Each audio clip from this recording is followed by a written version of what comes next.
What is going on?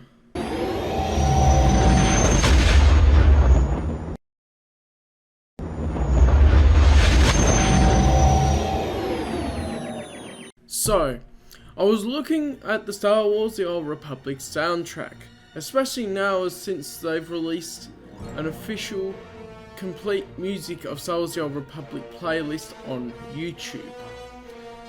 And lo and behold, what do I see but IMDb does not have a soundtrack listed for Star Wars The Old Republic. And Wikipedia, it has the tracks listed and everything, and yet no composers listed, no artists listed. And even when you go into them, let's see, shake that bumper down. It doesn't tell you really anything about it other than, yeah, this is a piece of music. So, here we go. This is the playlist. And of course it has a lot of the music to it. But also the most disappointing thing about that is that, okay, this music isn't able to be bought somewhere, so it's not an official soundtrack. But even I've got my playlist here. We've got the official Star Wars The Old Republic original soundtrack that came with the collector's edition. And that's not listed on IMDb or the composer, which is, this is the official soundtrack one, isn't listed. I'm like, it's not that hard to just go composer. I know there's multiple composers, but still. Mark Griskey is the composer that was on the metadata for all of the Star Wars The Old Republic Collector's Edition soundtrack, because that is what it is. That's what it says.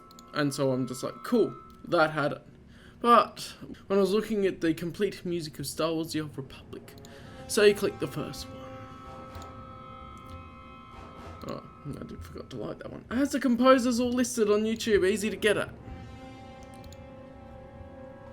So how is it so hard, even for the official one, when it says on the metadata, to just put composer Mark Griskey? Who also, out of interest, he has done the Knights of the Old Republic 2 soundtrack, he has done the Force Unleashed 1 and 2 soundtracks, and he has done the Star Wars Old Republic soundtrack.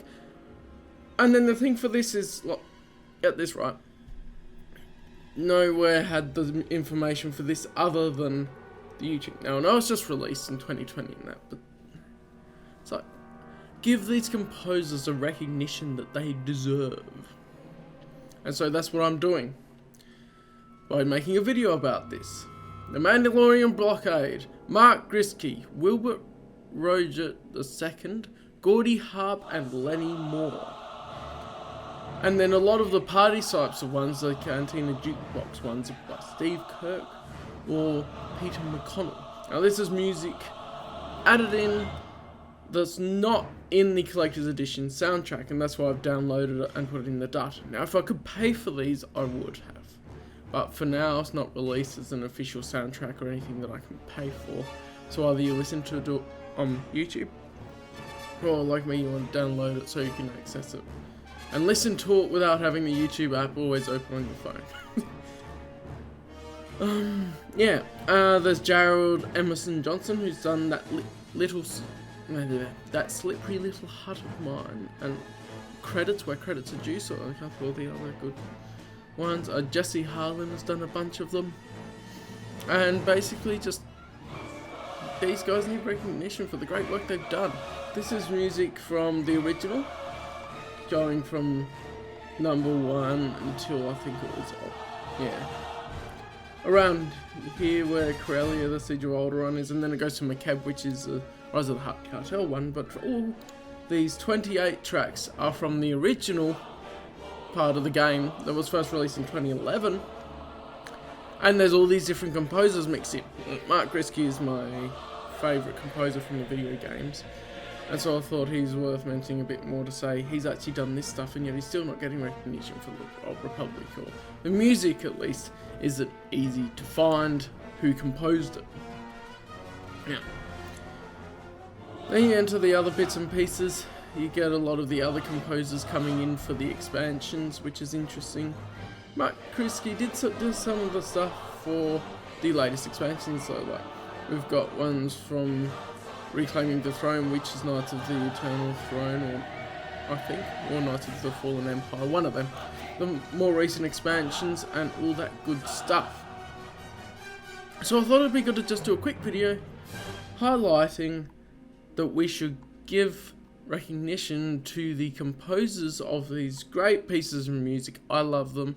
I've been listening to this on shuffle for a bit. No, it's just play count, but whatever. I've been listening to it a bit through YouTube as well to give them some view time and all that, so yeah. Give the composers some good recognition because they've done great work. That's just basically what this video is, and so yeah. Support them, watch the videos on YouTube through, listen to the music because it has been so long as well since the game was released and we haven't had access to all of the pieces of music. And so I think it's definitely worth giving them the recognition that they deserve for their music. And now that we can access it, I definitely want to say, look, mate, it says that in the YouTube descriptions, but everywhere else, get updated. Wikipedia is hardly ever accurate. Like, the only thing I think I've looked at Wikipedia for is some release dates, and even then it's a little bit sketchy. Usually I just go by year, and that was for my timeline to get the barest of information that I can, and then hit further. But yeah, definitely give the composers the recognition they deserve. Mark Griskey, Wilbert Rhodes II, I think I'm pronouncing it right, Gordy Harb, Lenny Moore, Steve Kirk, Peter McConnell, Jared Emerson Johnson, and I think some of the latest stuff include a composer called Henri, Wilkinson, Samuel J. Smythe, and Madison Denbrock. And so yeah, definitely give them the right to say this is information that you can go, cool, these are the composers that did this music, I love that composer, let's look at what other works they have as well. So yeah, quick video, hope you enjoyed it, and I'll see you in the next one. Henri.